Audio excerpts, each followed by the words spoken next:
Hello, everyone. The talk that I'm presenting in this video is a talk I gave during the recently conducted Ganga Anaesthesia Refresher Course, which takes place every year in Coimbatore, with organizing chairman being Dr. Bala Venkat Subramanian. The talk is not anesthesia related, and it is about what we owe the future. So I'll start by sharing the screen.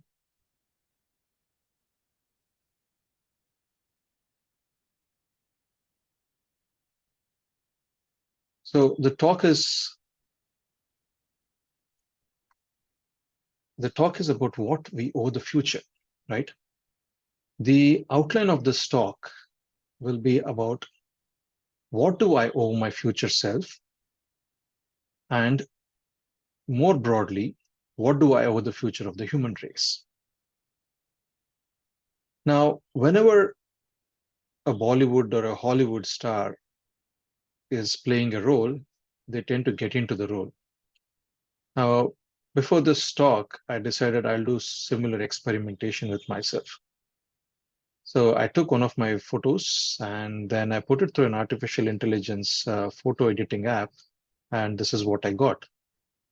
So now looking at this picture, I started thinking, okay, what do I owe the future Murli, let's say 20 years from now?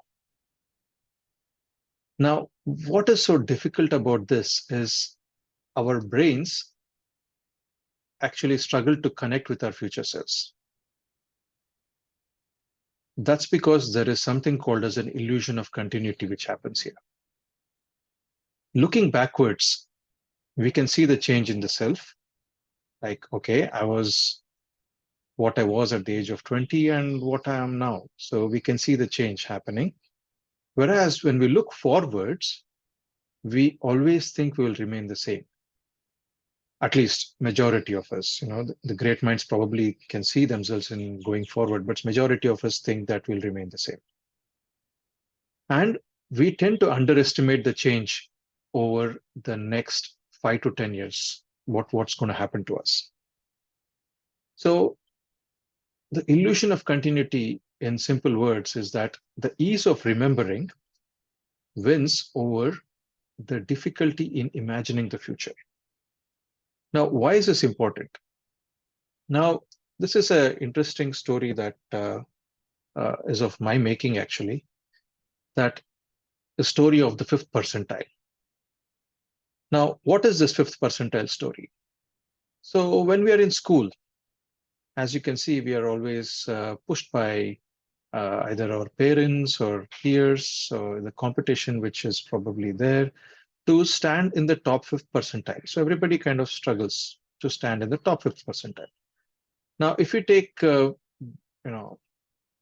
generally people trying to kind of go into professional courses, you end up in college being in the fifth percentile, you get through your entrance exams, and then again, you're trying to be in the top fifth percentile because then you have to enter post-graduation.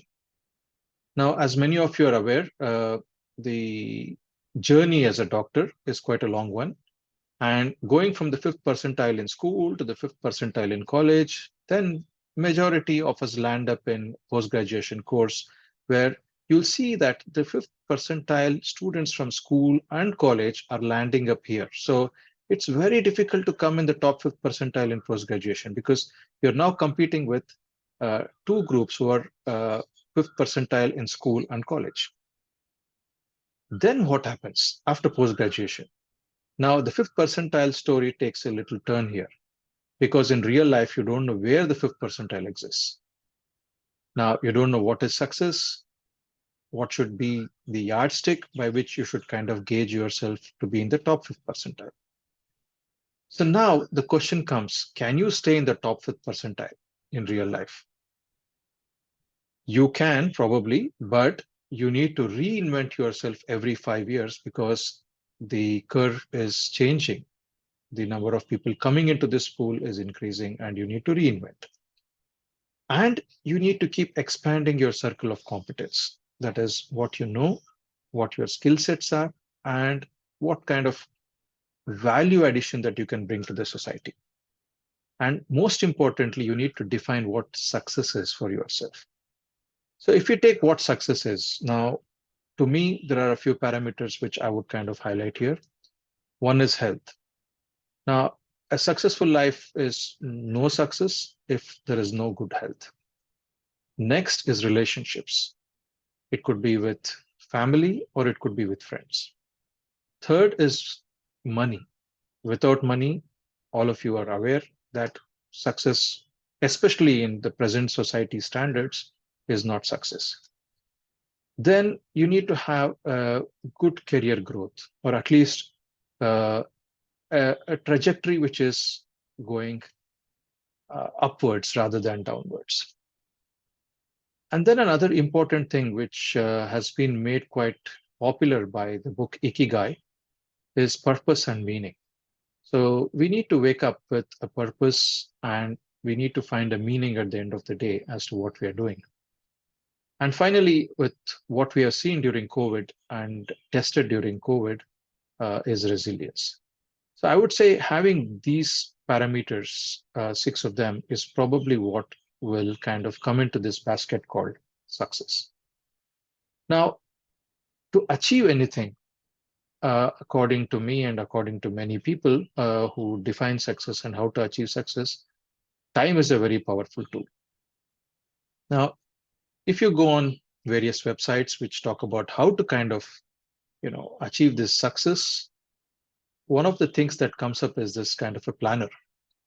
Now, what they suggest that we do in this planner is have a 5-year time frame. You can see here, year 5.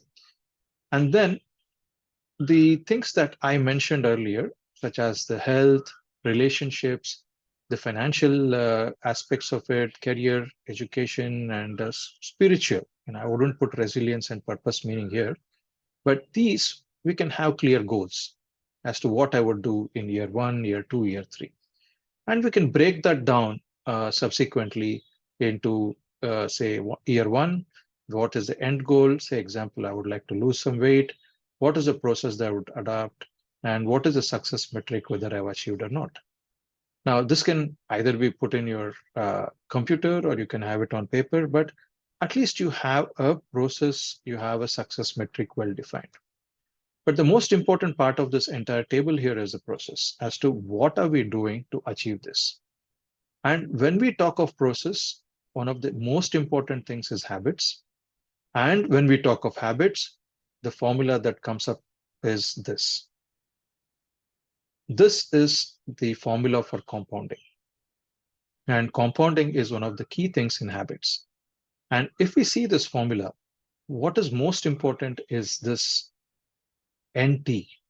Now, NT is actually the power to which this entire equation is raised to. And why this is important is time plays an important role in habits and in compounding. So if we take the power of compounding, I've got 2 examples here. This is somebody who has been investing the same amount of money, rupees 1,000 per month at an interest rate of around 18%, and somebody who is investing the same amount with 15%. Now you can see that the difference over a period of time is that this green bar here is a little less when it is 15%. But if we take what compounding can be applied to, it can be applied to not only finance, but to various aspects such as health, business, personal development, and relationship. And what is important here is that simple disciplines which are made consistently over time will lead to success later. So what's uncomfortable early becomes comfortable later because they become habits. So it's important to know that whenever we choose a career, whenever we choose a desired path for where we need to land in 10, 15, 20 years, we need to see that the trajectory is right. So the earlier we take the decision about being on the right trajectory, the compounding effect is better. So what can compounding be used, apart from the money aspect of things, is we can use compounding to compound our positive thoughts. So what does this mean? We need to be conscious of the information diet that we're consuming, right? So instead of consuming a lot of social media content which doesn't add much to our life, we might be conscious of what we are actually seeing, hearing, reading, and consuming in whatever way which comes through to us. Next is we need to understand, we need to inhale blessings and exhale gratitude. Now, there is enough research and evidence to show that, especially children who are brought up to express gratitude on a day-to-day basis, are happier individuals later in life with less uh, incidence of anxiety or depression. So this is popularly known as the Kaizen method or Kaizen philosophy. The third thing to compounding positive thoughts is to accept mistakes and learn from them.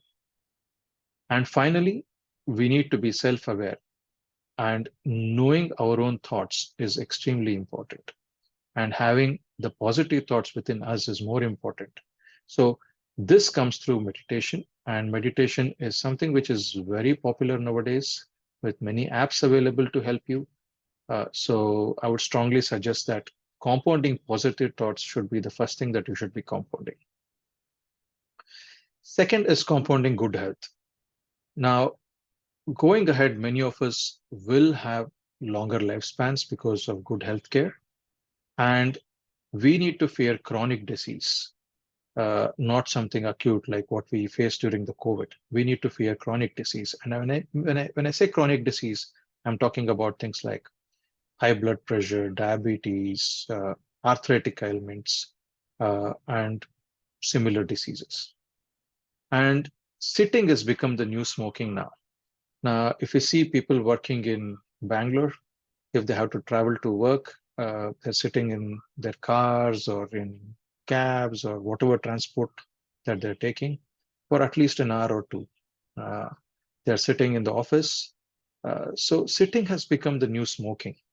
And we need to be very much aware. And how can we combat this? Now we've got smartphones which tell us to get up every half an hour or 1 hour. We can set the timer. We've got various other tools which are available to ensure that they remind us that we shouldn't be sitting for too long. So in simple, the philosophy here is to eat healthy, to move quite a lot, and to sleep well, because sleep is the foundation on which the other two pillars are built. Finally, talking about what actually causes problems is it is a track from mind to body, which leads later to emotions, and then finally social interactions. So if we have a healthy mind, like what I spoke about in the previous slide, and we look after our body well, we generally tend to have good positive emotions, which leads to better social interactions. The third thing which we can compound for having a better future self is compounding knowledge. Books are one of the best investment that can ever be kind of had. Read widely. Now, reading various topics, there's no dearth for books. There's no dearth for knowledge. And if we can read widely and we can link concepts from various fields, it will help us whether we are a doctor, an architect, an engineer, or whatever profession that you might be in. Again, compounding knowledge is based on reading a little every day. So you don't need to read 100 pages or 200. Read 5 pages, 2 pages of a book. Now, over a period of time, say, if we were to read, say, 15 pages or 20 pages of a book, you'll be finishing a book in, say, 15 days. That's 2 books a month. That's 25 books a year. Now, this will not feel like you're doing a lot, but doing a little bit every day has a very good compounding effect, especially when it comes to reading. Now, I have friends who say, Murli, reading is not my cup of tea. I never read from the time I was a kid. You know me. What do I do? Then we have other things to compound knowledge, like we have podcasts. Now, there's a podcast for everything, from how to brush your teeth to how to kind of sleep to what you need to read to philosophy to investment. stories. So there's a podcast for everything. There are plenty of YouTube channels where you can learn. There is audiobooks. So there are all these tools that you can use to compound knowledge. Another important thing worth talking about here is compounding goodwill. Now, learn to be a little bit of a giver, not a taker, right? This was again made very popular by one of the philosophers from US, and there is a very good book as well. If I'm not mistaken, it's Adam Grant. And he talks about what being a giver and a taker is. So being a giver actually compounds goodwill. And giving makes us richer than getting. It gives us that feeling that we are richer and it makes us happier. And we need to make sure that we invest in relationships. It could be at home, it could be with friends, it could be in workplace. So make sure you invest in relationships and meeting friends and family and taking that small step to ensure that you're building good relationships will compound goodwill and you will have a better tomorrow as a person who's rich in relationships. So coming to what you can do for your future self, you can stay curious, learn, and network. So this is something very important because as we progress in our career, we need to keep learning. And to keep learning, we need to be curious. And then finally, once we are reaching a certain phase in your career, networking becomes very important. And we need to understand that habits and the power of compounding will take time, but we need to keep it. We need to keep going, and then the power of compounding will kick in. And finally, the future self will definitely ask you to be brave. Because if I look back in my own life, there are decisions which I have made, which probably I kind of hesitated at that time. And if I was brave, I might have taken those decisions and it could have been a different trajectory. So being brave is something the future self will thank you for. Now, coming to what do we owe the future people? Now, we discussed about what can you do to ensure that your future self is better off. Now we'll think about what can we do for the future people. Now, when we think about future people, we need to understand a few things. And this is something which hit me hard when I was preparing for this talk. Now, if you think an hourglass and all the green grains here are the number of people who are alive today, which is close to around 7.95 billion. Each grain of sand is 10 million people. And these number of people have actually been on Earth and have died. 60 million people die every year. So this part of the hourglass is filling up. But more importantly, we need to understand the number of grains of sand that will come into this upper half of the hourglass. And this is something which will give us the perspective. If we think that the humanity's past was these many triangles, which is 14 triangles, and each triangle representing 7.95 billion people, and presently there is only one triangle, we can expect that based on the average length that a species exists on Earth without extinction due to some other calamity, we are going to be having these many triangles coming up. And each row here will represent 500 billion people. And if we can just imagine that this is the future of human race, we'll need to think very hard as to what we owe these people who are going to come later. So coming to how far can we think? Now, this talk was partly inspired by this book here, which is called What We Owe the Future, which is by William McCaskill, who's a professor in Oxford. And he talks about something called long-termism. Now, if you think about people, we know that when we are faced with a calamity such as what happened in Turkey recently, the earthquake, we feel for these people. We feel for those families who lost their lives, families who got separated, who lost everything. And if lives across continents count, we should also kind of think about lives across centuries. And distance in time is very similar to distance in space. I know we can't digest it. The reason being, we are partial to our near and dear because there is a sense of reciprocity. That is, we get to kind of repay a favor, or if we do a favor, we expect that it will be repaid back to us. But when we think of the future generations, because we cannot transact with them, we feel that they might not be important. But as one of the quotes goes, a society grows great when old men plant trees under whose shade they will never sit. So this is something that we need to keep in mind. So coming to the value of the future. Now let's take just 100 years ago, what things were like 100 or 150 or 200 years. Let's go 200 years back. Messages were being sent by messenger pigeons. We have mobile phones and we are conversing with, if not thousands, at least hundreds of people every day, real time. If you look at transport, what was probably before Henry Ford came up with his car was completely different to what we presently experience. Thinking about disease, millions would die. But with what kind of critical care setups we are having in even the remote places nowadays and the antibiotics, we have come a far long way in achieving good health for the entire humanity. And I wouldn't be wrong if I say that we are living in the age of miracles.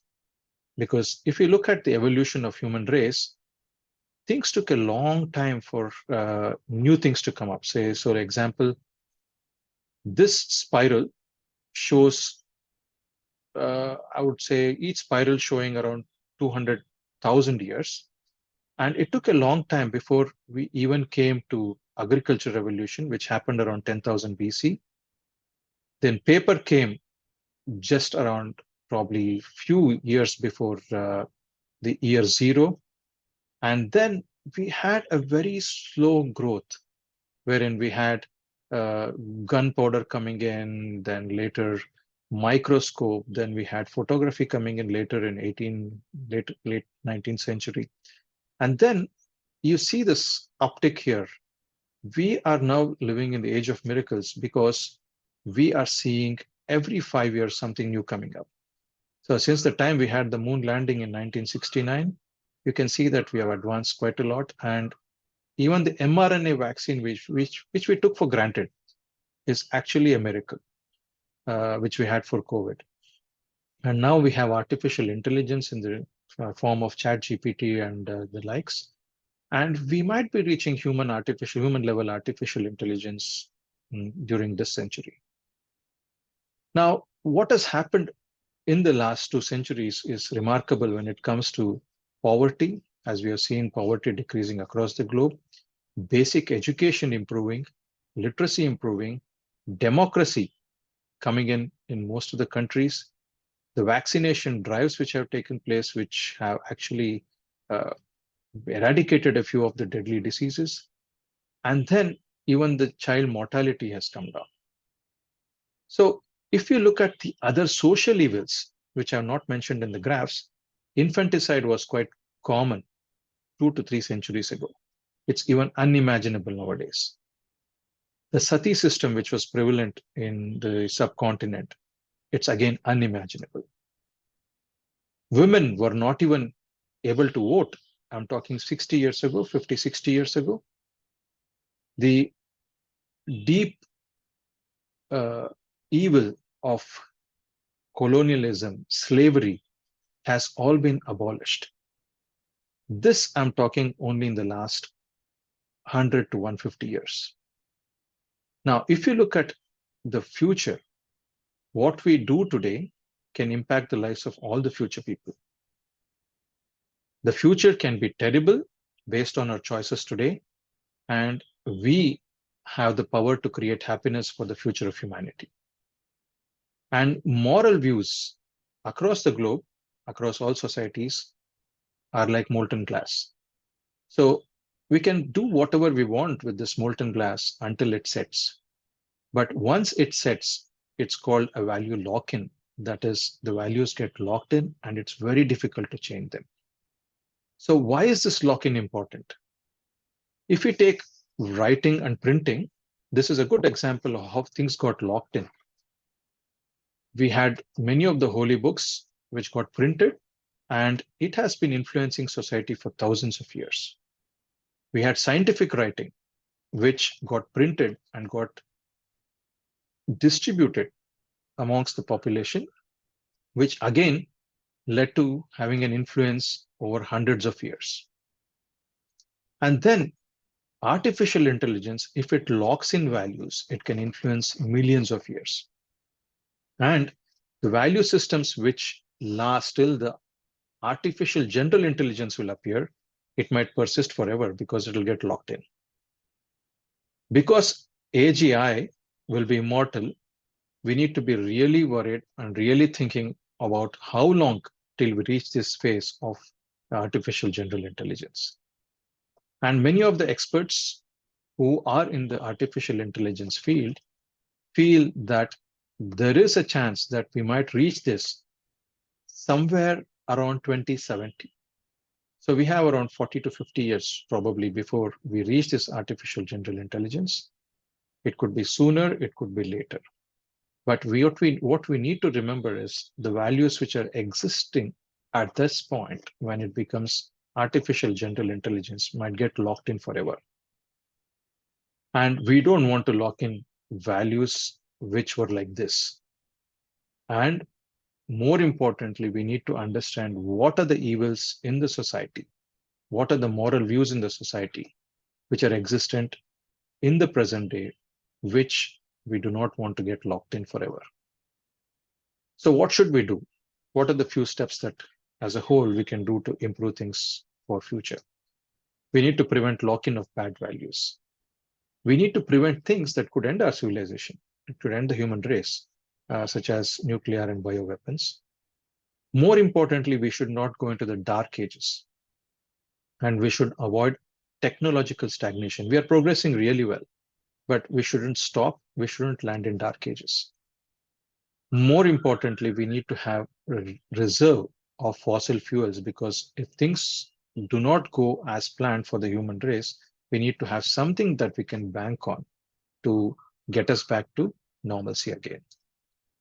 And one of the important things, which again, many are still debating whether it still exists, is the fact of global warming. And we are seeing the repercussions of what's happening with excessive flooding, rains, droughts across the world. So that is something that we need to really think of. More importantly, what can you do as an individual? Now, you can spread good ideas.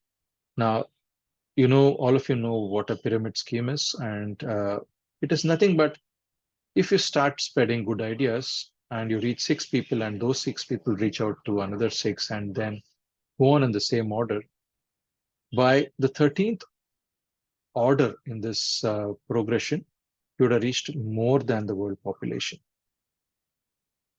Coming to what can you do as an individual when it comes to a career choice? So make sure that early in your career, whichever career you take, you learn, you keep learning, and to learn, find low-cost ways and try out different paths. When you're selecting a career during your mid-career, you can take a bet on the long-term path that you need to be in and build career capital. So work hard in the mid-career because now you've chosen what you need to do. And in the later part of the career, as you become a senior person in whichever you are, make sure you do good and ensure that you support others, especially the juniors. So make it count, make your career count for the society and for the future. So to give you an example, if you can think of a career as a river, start off as a small rivulet or a stream and find different paths and reach out to the main river. And once you get into the river, as you know, most of the major rivers in their phase after they kind of become the big river, they actually are going pretty strong. They are going through cities, they're wide, They have waterfalls, everything. So that's where your mid-career, you have the energy. And in the later part of the career, just like a river, you have the nice delta, the basins, the rich fertile fields, and there you're doing a lot of good. You're supporting a lot of life. So make the career count, whichever career that you are in. Ensure you vote the right people who will support these ideas and ensure that the values are getting locked in. Giving back to community. Now, I've got a few examples here of anesthetists who are doing really phenomenal work.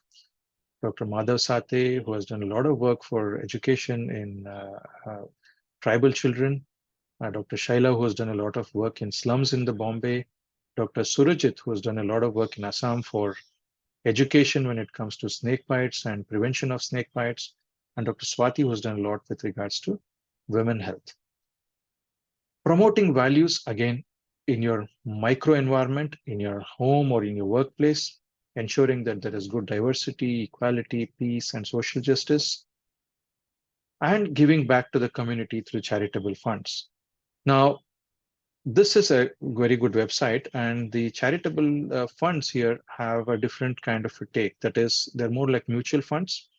So this is Giving What We Can website, and you can donate into these funds, and they'll ensure that every single penny, cent, or paisa that you put in reaches the people in the right way. So this is a very good website that you can see. And another one, which is a nice one, is called Effective Altruism. It shows how you can be altruistic and help others in the society. And if you log in, there is also a section in their website where they'll give you a free book about how you can actually help the society. And there are different kinds of books here, which you can not buy, but you can request and they'll send it home. So these are various avenues which you can look at to improve your giving back to the society. Now, coming to another controversial topic of what should we be doing with population when we talk about the future people. Now, the birth rate is kind of plateauing now. We are in 2023 and it's going to decline, the number of births. The number of deaths as we all age and the aging population will increase. And sometime around 2080, there will be a crossover of the number of births and deaths. The deaths will start increasing and the births will keep coming down. And the fertility rate across the world has come down. As you probably might be knowing in your own family, your grandparents or great-grandparents had more children than what you are having or what your parents had. And it is kind of reaching the fertility rate of probably 2 children per household by 2100. Now, our children need it. Many people argue that you're increasing the population, you're increasing global warming by doing that. It's not ethical. So I hear a lot of arguments when I talk to youngsters. Now, children are needed for one simple reason, that the workforce is going to get very limited if we don't have children. Now, it might look very strong as a statement, but stagnation is a worry, especially on the technological front. We need people. We need workforce to work for the future. Sustainability will become an issue. And what we need is not just children, but children with good values who will keep the civilization alive. We need to imbibe good values into the kids of the future, because that will keep the civilization alive. Now, coming to anesthesia, now this talk will not be complete as an anesthetist if I don't mention a little bit about the future of anesthesia. Now, coming to research, most of the fields we have picked the low-hanging fruits, things which were easy when the intense scientific research was happening in the 20th century. We have picked the low-hanging fruits. So we need a lot more researchers. We need a lot more encouragement in research fields to go deeper into our subject. We need to train more anesthetists to make surgeries safe across the world. This being more applicable in the African continent. We should ensure when the artificial intelligence comes in a big way, that it is aligned with the right values in our field. And finally, safety. Now, it's a sad thing that we are still lagging behind compared to the airline industry. And when I say that, this graph is enough to show that the airline industry from close to 1970s, when the fatalities were quite high, is very low now. And it's one of the safest modes of transport. Compared to healthcare, which is still very risky. And this is the data which was published in British Journal of Anesthesia in 2017, where you can see in the ultra safe category, you have airlines, nuclear power, and even European railways, which are very safe. And in the dangerous territory, healthcare features close to even bungee jumping and mountain climbing, but the number of lives lost is quite high. So we need to ensure that safety is given a priority, and we need safety foundations coming up to ensure that we move this healthcare to either safe or ultra safe. So finally, coming to the summary of my talk, you give the future you a better tomorrow by becoming a learning machine, networking in the right way, being brave and taking the right decisions, and compounding good habits. So that's a summary.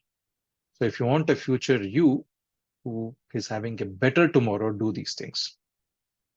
But to give the future of us, that is the human race, a better tomorrow, we need to think long term.